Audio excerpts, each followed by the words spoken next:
Hello, and welcome to VTC's tutorial on Crystal Reports 11 for beginners. My name is Kurt Dunlap, and I'll be leading you through this course.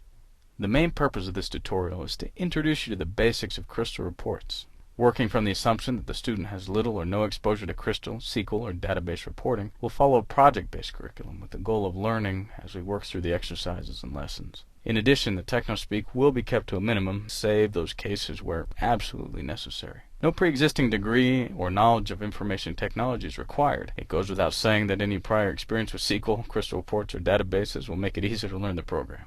With this in mind, the tutorial will start with the fundamentals of how to begin with Crystal Reports. Specifically, you will learn what Crystal Reports is and is not, how to set up the most common connections to your data, how to pull in tables and fields into your report, how to filter the data, how to design and lay out the report, adding charts and graphs, how to export and or print the report, and some handy tricks and tips for beginners along the way.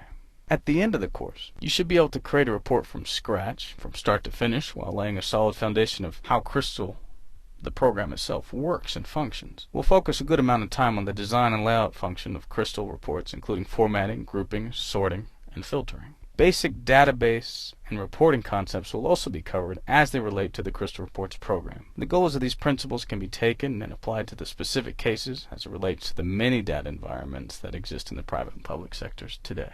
Database reporting with any program is notoriously tricky, and this beginner's tutorial will help the student navigate the hidden difficulties and pitfalls of Crystal Reports and databases in general. The principles learned here can be applied to virtually any data source or reporting project out there. Let's get started.